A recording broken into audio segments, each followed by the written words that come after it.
কে এই ফারজানা সিথি? বেরিয়ে এলো অজানা তথ্য।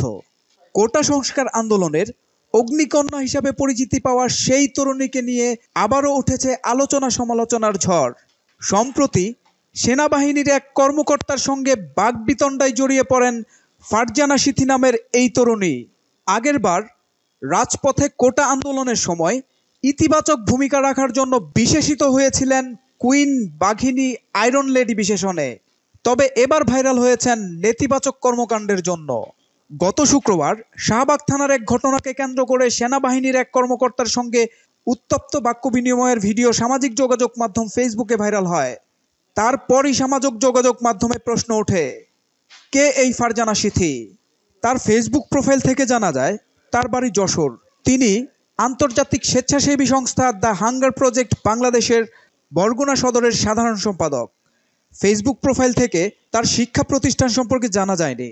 নিজেকে ঢাকা বিশ্ববিদ্যালয়ের শিক্ষার্থী হিসেবে পরিচয় দিলেও জানা যায় তিনি government college of applied human science এর 2019-20 সেশনের শিক্ষার্থী। ইন্টারনেটে ছড়িয়ে পড়া তথ্যে ফারজানা সিথিকে বৈষম্য বিরোধী ছাত্র আন্দোলনের সমন্বয়ক হিসেবে পরিচয় করানো হলেও 158 সদস্য বিশিষ্ট সমন্বয়ক তালিকায় নাম পাওয়া যায়নি তার ব্যক্তিগত জীবন নিয়েও শুরু হয়ে গেছে সমালোচনা। তার পোশাক, চলাফেরা ও জীবনযাপন নিয়ে করা হচ্ছে চুলচেরা বিশ্লেষণ। তার বিভিন্ন সময়ের ছবি ও ভিডিও ছড়িয়ে পড়েছে ফেসবুকে। বিভিন্ন নির্মাতা ও ফটোগ্রাফি হাউসের বিভিন্ন ফটোশুট ও ভিডিওগ্রাফিতে অংশ নিতে দেখা যায় ফারজানা সিথিকে। সেনা কর্মকর্তার সঙ্গে তার উগ্র আচরণের ভিডিও রীতিমতো ট্রল ও মিম ম্যাটেরিয়ালে পরিণত হয়েছে।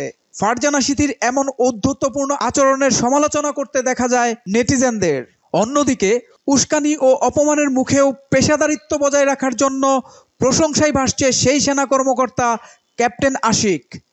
সেনাবাহিনীর প্রধানের কাছ থেকে পেলেন সম্মানসূচক সেনা গৌরব পদক।